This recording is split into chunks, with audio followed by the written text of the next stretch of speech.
नमस्कार शेतकरी मित्रांनो, मी अनुप फाळके. अनुभव शेतकरी मित्रांचा या यूट्यूब चॅनलवर आपलं स्वागत करतो आहे.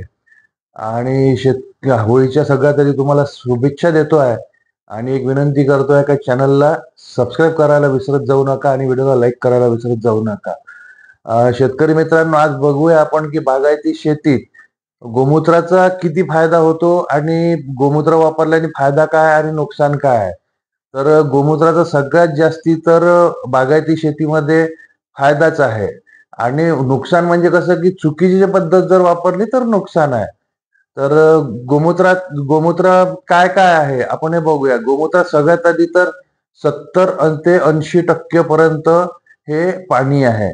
त्याच्यानंतर याच्यात युरिया आहे, पोटॅश आहे, पोटॅशियम आहे, सोडियम आहे, त्याच्यानंतर आयरन आहे, कॉपर आहे, असे पुष्कळसे तत्व आहे. त्याच्यामुळे काय होतं की गोमूत्र आपल्याला बराचसा फायदा देतो. आता गोमूत्रामुळे काय होतं, गोमूत्र हे कीटकनाशकाचं पण काम करतं, त्याच्यानंतर बुरशीनाशकाचं पण काम करतं आणि एक ग्रोथ प्रमोटरचं पण काम करतं.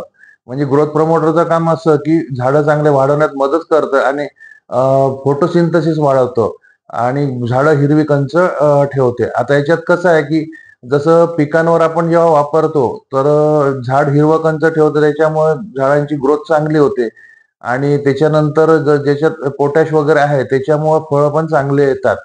तर आपण बघूया की विशेष म्हणजे जसं मिरचीसारखं जे पीक असतं, मिरचीसारख्या पिकावर तर अतिशय अप्रतिम याचे फायदे बघायला मिळतात.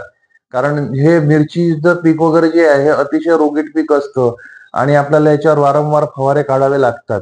तर आपण बघूया की गोमूत्र कसं वापरलं पाहिजे. गोमूत्र हे एक आपलं गावरानी गाईचं गोमूत्र जे असतं, जे गावरान गाय आपण असते, त्याचं गोमूत्र सगळ्यात उत्तम आहे. तुम्ही एक प्रॅक्टिकल करून बघा. गावरान गाईचं गोमूत्र एका शिशीत जमा करून ठेवा आणि दुसऱ्या गाईचं कुठल्या जे विदेशी गाई आहे जसं जर्सी होलिस्टन याचं गोमूत्र तुम्ही एका शिशीत स्टोअर करून बघा आणि तुम्ही हे बघा की गावरानी गाईच्या गोमूत्रात कधीच अळी पडणार नाही. आणि ह्या बाकी इतर गायी आहे जसं गाईचं म्हशीचं जे गोमूत्र असतं याच्यात अळ्या पडतात. म्हणून गावरानी गाईचं गोमूत्र वापरलेलं अतिशय उत्तम. जर नसेल आपल्याकडे तर तुम्ही जर्सी किंवा होलिस्टन गाईचं सुद्धा गोमूत्र वापरू शकता. तर आता आपण बघूया की हे वापरायचं कसं आहे. तर कुठलंही पीक जे आपलं असतं ते कमीत कमी 1 फुटाचं झालं पाहिजे. 1 फुटाचं झाल्यानंतर तुम्ही गाईचं गोमूत्र वापरायचं आहे. तर आता याचं प्रमाण कसं? तर 15 लिटर पाण्यात आपल्याला 70 ते 80 मिली गोमूत्र वापरायचं आहे. 1 फुटाचं झाड झाल्यानंतर 70 ते 80 मिली, याच्यापेक्षा जास्ती वापरू नये 15 लिटर पाण्यात.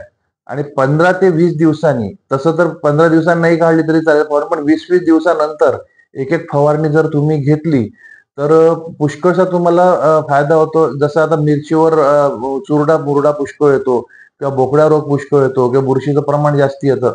तर हे नियंत्रण चुरडा मुरडा बोकड्या हे रोग नियंत्रण करण्यात अतिशय अप्रतिम रिझल्ट याचे मिळतात.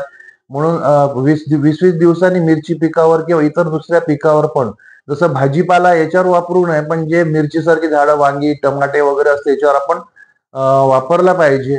20-20 दिवसांनी जर आपण 70 ते 80 मिली जर गोमूत्र वापरलं तर अप्रतिम रिझल्ट येतात. त्याच्यानंतर फळधारणा झाल्यावर बरं फुलं पण भरपूर येतात. त्याच्यानंतर फळधारणा झाल्यावर जर आपण हे वापरलं तर फळं भरण्यात चांगली मदत येते. आता आपण हे बघूया की याचे नुकसान नुकसान कसे आहे. आता बरेचसे लोक काय करतात की आपलं गोमूत्रच आहे, घरचीच वस्तू आहे म्हणून प्रमाण जास्ती वापरतात. प्रमाण म्हणजे कसं, कोणी 100 मिली वापरतं, कोणी 125 मिली, कोणी 150, कोणी 200. बरेचसे मी शेतकरी बघितले आहे की 250 मिली पर्यंत 15 लिटर पाण्यात वापरताना बघितलेलं आहे. तर त्याच्यामुळे काय होते, याच्यात युरियाचं प्रमाण जास्ती आहे. युरियाचं प्रमाण जास्ती असल्यामुळे झाडांवर स्कॉर्चिंग येतं किंवा झाड जळण्याचे प्रकार होतात. म्हणून ही चुकी करू नये. म्हणजे हे नुकसान असं आपण म्हणजे चुकीचं वापरल्यामुळे हे नुकसान होतं. दुसरं काहीच नाहीये. प्रमाण जर योग्य वापरलं तर गोमूत्रापासून कुठलाच नुकसान होणार नाही. हे नक्की लक्षात ठेवायचं. गोमूत्र हे कीटकनाशक, बुरशीनाशक, ग्रोथ प्रमोटर म्हणून सगळं काम करतं. आपल्याकडेही काही असे अनुभव असतील तर आमच्यापर्यंत नक्की पोहोचवा. आम्ही आपले अनुभव सुद्धा शेतकरी मित्रांपर्यंत पोहोचवण्याचे प्रयत्न करू. आणि चॅनलला लाईक करायला, शेअर करायला विसरू नका. आणि सबस्क्राईब करायला सुद्धा विसरू नका. धन्यवाद.